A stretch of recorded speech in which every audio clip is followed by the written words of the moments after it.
Bonjour à tous, nous poursuivons avec la 6e Mishnah du 8e Pérec. Dans notre Mishnah, nous allons parler aussi du Gilouï, donc de l'eau qui est restée découverte, du vin qui est resté découvert, et que le serpent a peut-être est venu donc goûter, prendre de l'eau et a laissé son venin. Il y a donc un danger de sakana, donc sakana, le danger à cause de ce venin.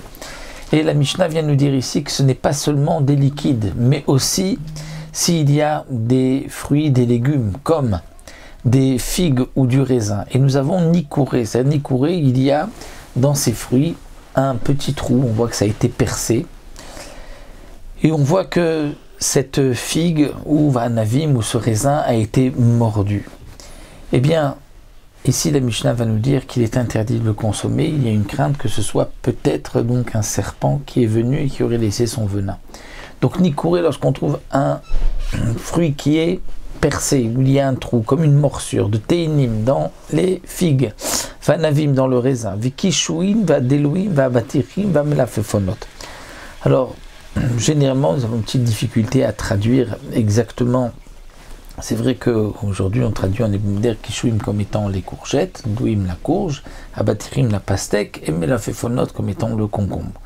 Mais dans le lachon des chachamim, il semblerait, comme aussi les mefarshim l'expliquent, que ce soit un peu différent. C'est que kishouim, c'est ce que nous appelons les concombres, dlouim serait donc la courge, abatirim, il s'agirait peut-être du melon, et melafefonot, alors melafefonot, ce serait peut-être la pastèque d'après certains, d'après d'autres, donc peut-être les courges, donc nous avons la courgette, pardon, donc nous avons en tout cas plusieurs explications sur ces mots, mais la Mishnah vient nous dire que dans tous ces fruits et légumes, si nous avons vu qu'il y a quelque chose de percé, afilouem kikar, même s'ils sont très gros, très grands, comme un kikar, donc comme un morceau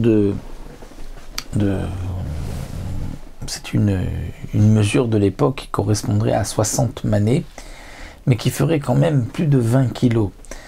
Donc c'est assez étonnant pour un seul concombre ou des figues ou du raisin. Mais ce que la Mishnah vient de nous dire, afilouem kikar, même si il y a kikar, donc ça veut dire que le fruit est vraiment très grand, echad gadol, echad katan, qu'il soit grand ou petit, qu'il soit détaché du sol ou rattaché au sol, le fait qu'il soit rattaché au sol ne va pas enlever le venin, ne va pas le diminuer. En tout cas, kol sheshbo lecha asur, lorsque il y a lecha, donc à l'intérieur il y a un liquide, il y a donc quelque chose d'humide, alors c'est interdit.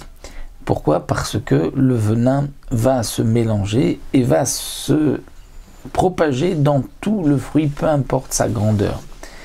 Mais dans le cas où, dit le Barthénora, le fruit est sec, il n'y a pas donc de liquide à l'intérieur, il n'y a pas d'humidité, à ce moment-là, il suffira juste de couper l'endroit où on voit qu'il a été percé et on pourra consommer le reste.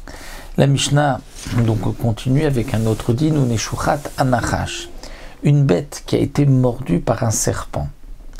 Asura, même si on lui a fait la shrita, elle est interdite, on ne pourra pas manger sa viande, parce qu'il y a un danger de mort, étant donné que le venin va donc pénétrer dans toute la viande, tout le corps de la bête, et donc il est interdit, les khamzou interdit de consommer la viande, parce que l'on risque soi-même d'être endommagé par ce venin. Voici donc encore un din concernant une guilouille, ou là où le serpent pourrait donc venir laisser son venin, et on poursuivra avec encore une autre Mishnah concernant le din de guilouille.